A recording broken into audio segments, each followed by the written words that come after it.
I'm trying to create an introduction to this podcast, and I didn't want to script it, so I've just pressed record and I'm going to talk and let's see what happens. But the reason I'm making this podcast is I love to talk. I'm hyperverbal. It's one of my fun autistic traits.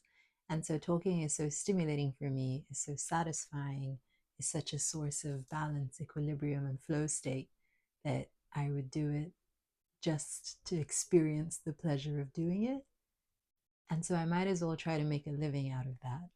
But the second thing is I have quite a lot to share. I have quite a lot of information that has been very useful for me so far. And now that I can no longer put it to use anymore because I've already embedded that information into myself, into my life, into my practices and my habits, it would be nice to get the additional catharsis of getting to pass it on to other people and hear their gratitude or hear their, feedback, I guess, about how it's impacted them.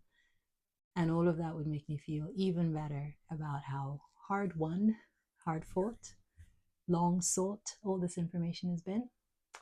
And in terms of the kind of information it is, it's about identity and it's about culture. Hence, Strange Life Podcast, a podcast about identity and culture.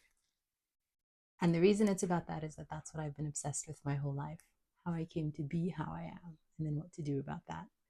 And because I sit at the intersection of quite a lot of converging identities, and then they all overlap and intersect and alter and rewire each other, I've had to learn a lot to cover me.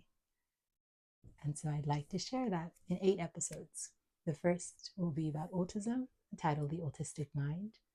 The second will be about Igbo-ness and Igbo heritage, my cultural heritage, the tribe that I'm from in southeastern Nigeria, and what that has meant to me, what I've inherited.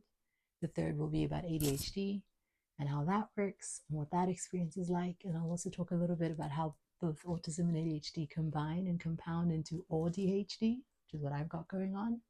And then we'll go on like that, alternating between sociological categories and psychological categories until by the end, you know everything about what it means to be an autistic person, a person with ADHD, a Black person, a woman, a person from Igbo land in Nigeria, a person who is an entrepreneur or a founder. I want you by the end to understand as much as I do about how these identities are experienced and how they show up in the world. So you can better understand yourself and take care of yourself, and so you can better understand those around you and take care of them too. I hope you enjoy.